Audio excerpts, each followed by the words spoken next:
Mesdames et messieurs, bonsoir. Très heureux de vous retrouver sur les antennes d'Agri TV. C'est votre journal. D'abord, les titres. Financement de l'agriculture, où se trouve le goulot d'étranglement? La question se pose au moment où l'on parle de plus en plus du développement de l'agriculture camerounaise. Qu'est-ce qui fait que les banques hésitent à prendre le risque agriculture? Réponse dans cette édition. Perte post-récolte, on en parle aussi dans ce journal, avec ces fruits qui se décomposent dans nos marchés, alors même que la transformation de ces denrées peut nous permettre de les avoir sur nos tables pendant toute l'année. Nous verrons comment. Et puis le cuir, une marque déposée de la ville de Maroua. Tout comme les autres produits en cours de labellisation par l'OAPI, celui-ci a une histoire captivante qui vous sera contée dans cette édition. Bienvenue à tous. On vous l'a toujours présenté comme la solution idoine venue résoudre la difficulté à laquelle les producteurs agricoles sont confrontés dans la quête des moyens financiers. Pourtant, les microfinances, puisqu'il s'agit d'elles, sont constamment décriées pour les appuis à tête chercheuse qui ne sont là que pour soutenir les gros barons de la production agricole. Dans ce reportage de Nicolas Bessolo et d'André Marimbida, vous découvrirez ce qui n'a pas marché ou alors ce qui ne marche pas dans le financement agricole au Cameroun. Regardez plutôt. Vous aurez beau leur dire que la microfinance est la solution à laquelle l'on se réfère pour assurer la réalisation d'une ambition agro-pastorale.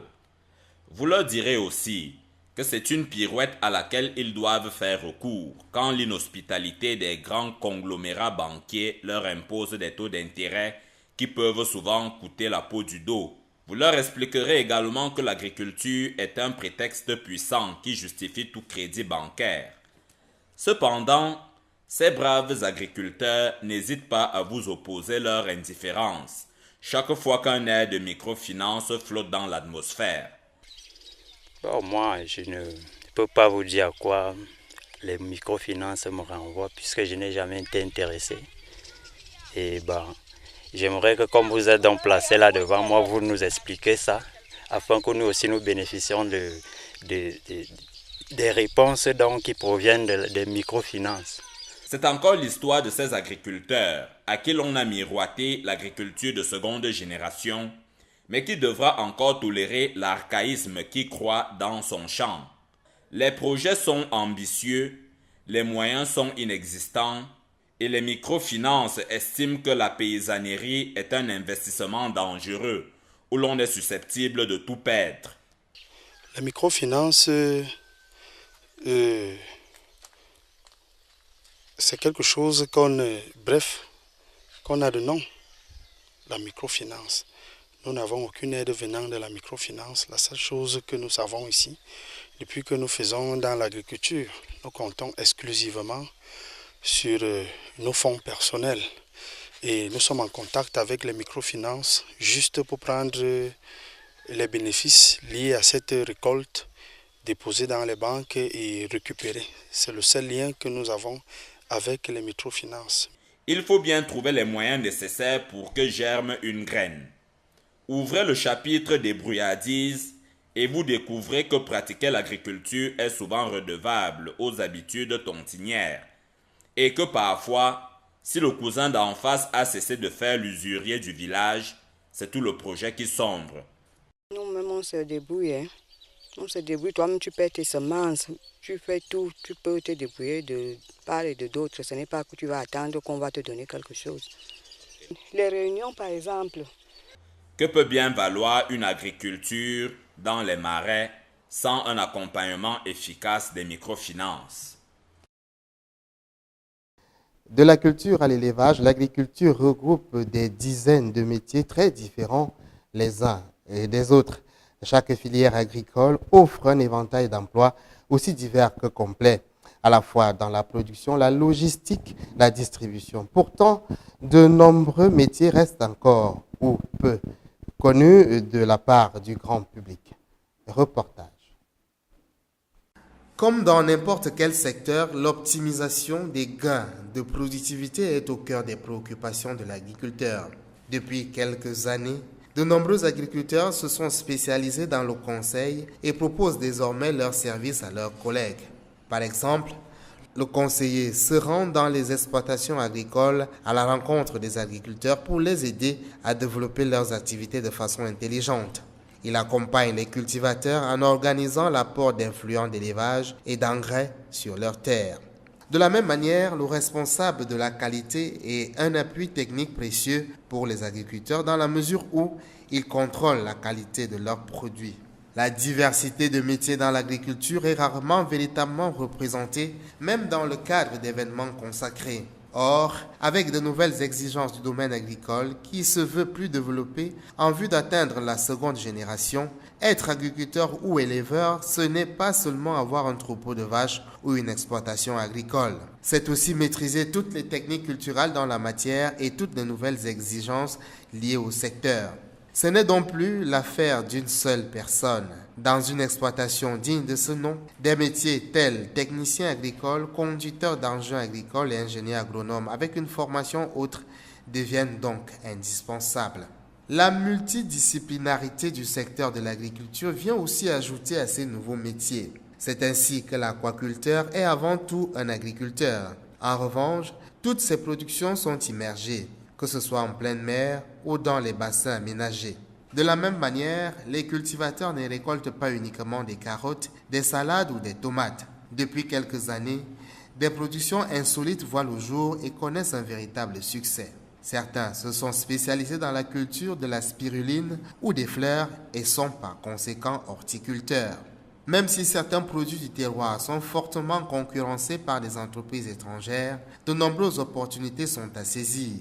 Les producteurs se regroupent et s'échangent du matériel ou des conseils afin de développer leur activité et de conquérir une clientèle toujours plus fidèle à leurs produits. Tandis que de nouveaux métiers émergent, notamment autour de l'agriculture biologique, certaines professions évoluent, favorisant notamment l'adaptation de leurs produits au goût des consommateurs. Par exemple, les lyciculteurs ne se contentent pas d'élever des escargots, ils les préparent aussi en vue de leur commercialisation. L'agrofourniture, autrement dit la vente de matériel agricole, constitue également un secteur relativement méconnu. Ainsi, les entreprises peinent à recruter alors que de nombreux emplois attendent les jeunes diplômés. De nouveaux postes de technico-commerciaux sont notamment à pourvoir. Ces vendeurs aux connaissances techniques pointues fournissent aux agriculteurs des aliments pour le bétail, mais également des semences et des engrais pour la culture. Incontestablement, l'agriculture demeure un secteur porteur. Le taux d'insertion dans la vie active des jeunes diplômés du secteur agricole figure parmi les plus élevés avec plus de 90%, toutes filières confondues. Ainsi, dans les années à venir, plusieurs postes seront à pourvoir suite au développement de l'agriculture au Cameroun. Les besoins en une main-d'œuvre de qualité et en quantité considérable se feront de plus en plus sentir. Avis donc à nos jeunes diplômés. Faire l'agriculture en ville, c'est possible. C'est dans la localité d'Nkolondom, dans l'arrondissement de Yaoundé 1er, que nous avons découvert l'existence d'une vie agricole qui greffe une allure nettement naturelle à l'urbanité à laquelle l'on est habitué dans la ville aux 7 collines. Nicolas Bessolo et André-Marie Mbida s'y sont rendus et en sont revenus les yeux pleins de céleri, de poireaux qu'ils partagent avec vous dans ce reportage. Surtout, ne pensez pas que l'encombrante verdure qui décore cet endroit sert à illustrer l'idée que l'on se fait de la ruralité. Ici, nous sommes en Kolondom et c'est dans l'arrondissement de Yaoundé 1er. Une intense vie agricole s'y déploie tous les jours. Une existence dans les marais et grâce à laquelle toutes ces succulences feront plus tard le plein de votre assiette. Vous trouverez sur ces sillons la laitue qui assouvira vos envies de salade. Et ces jeunes plants de persil promettent l'exquisité dans les prochaines soupes. Ici, chez nous, on cultive le céleri, les poireaux, la salade, comme vous-même vous voyez là. Il y a le persil, il y a les légumes aussi. En ville, l'agriculture nourrit ceux qui s'y adonnent autant que ceux qui arrosent les papayers dans les villages. La rentabilité de l'activité a permis à plus d'un de rêver grand et de promettre le meilleur à leur progéniture. Évidemment, tous les jours, on est ici là. Tous les jours. il y a les moments que comme je plante là, aujourd'hui je plante, il y a mes enfants qui sont venus me faire les sions. Donc j'arrive le matin comme ça et commence à planter. Dès qu'il finit un sion comme ça, il prend 2 arrosoirs, j'arrose. Donc pendant la saison sèche comme ça là, on doit arroser tous les jours. Si tu as la force, même 2 fois par jour. Et ça paye même beaucoup. On fait beaucoup de choses avec ça. Comme moi, comme ça là, j'ai construit une maison avec. C'est ça que j'élève mes enfants avec. Le sens des affaires qui règne dans ce bas-fond est ce qui attire des clients qui s'insinuent entre les rigoles pour ravir la production d'un semestre. Les prix y sont attractifs, la clientèle nombreuse. Nous, on vend en gros. On vend en gros sur les sions comme ça, là, on vend en gros. Des fois, quand ça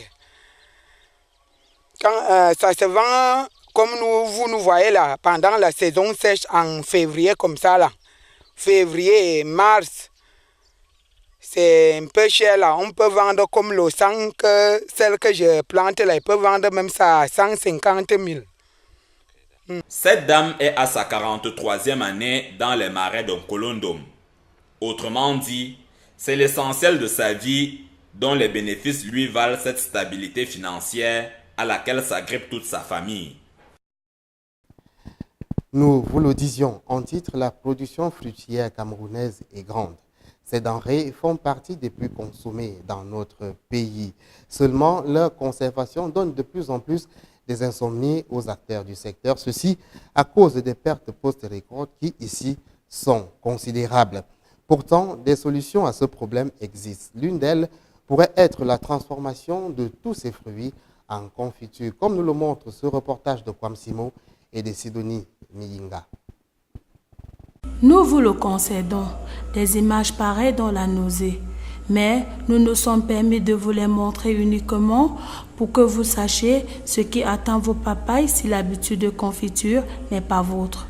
Quand la décomposition est proche, c'est la pirouette à laquelle on fait recours pour que la suite ne soit pas une histoire de mouches et de poubelles. Et ne pensez pas toujours que c'est dans les rayons d'un supermarché que vous trouverez le bocal qui vous aiderait à épargner les tomates de ce lamentable destin qui fait le plein d'un panier. Dans les cuisines, les ménagères confessent c'est un efficace atout quand elles ignorent dans quel estomac ranger ce qui reste de la livraison de papaye de la veille. Depuis quelques heures, risqueront un sort que nous regretterons de vous montrer une fois encore si vous êtes à table. Ce chez qui le vocabulaire est souvent imperméable parle de perte post-récolte. Et ne point en souffrir, la solution, la voilà. Votre orange, c'est de cette manière que vous pourrez la préserver du pourrissement. Le reste de fraises de la veille peut vous être servi avec ces circonstancielles commodités et c'est révolu cette époque où vous craignez pour que vos safous et l'infectieuse humidité qui s'y engouffraient. C'est à ça que c'est la confiture, pour vous permettre de rallonger votre plaisir à table et de savourer ce qui vous passionne sans que les vertus nutritives ne soient atterrées. Région de l'élevage par excellence, l'extrême nord Cameroun est aussi devenu le berceau du cuir, si bien que la promotion de la filière en vue d'en faire un levier du développement durable intéresse les autorités gouvernementales. Celles-ci, à travers le département textile cuir de l'Institut supérieur du Sahel, veulent mettre sur pied la création d'un centre de ressources professionnelles sur les métiers du cuir. C'est dire toute l'importance que revêt ce secteur. Reportage. C'est entre le 19e et le 20e siècle que les foyers d'activité du cuir à une échelle importante se développent dans les localités de Maroua, Bogo, Mindif et Doumrou par des communautés Kanouri et Aoussa. Ces dernières, qui ont migré au nord Cameroun à la suite du djihad Peul du 19e siècle, développent le commerce et l'industrie traditionnelle avec plusieurs filières parmi lesquelles celle du cuir. Les peaux d'animaux tels que le bœuf, les moutons et les chèvres sont transformés en cuir selon des techniques qui font usage des produits prélevés de la nature pour la plupart.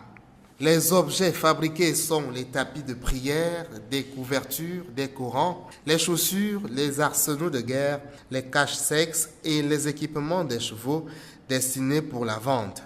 Entre les années 40 et 2007, l'artisanat du cuir de Maroua spécifiquement connaît de nombreux changements dus à plusieurs facteurs. L'action des autorités coloniales françaises, l'avènement du tourisme et des ONG qui travaillent dans le secteur du cuir, la création des associations, des coopératives et des groupements d'initiatives communes ont contribué à changer le visage de cette activité, tant du point de vue du tannage que de la fabrication d'objets en cuir.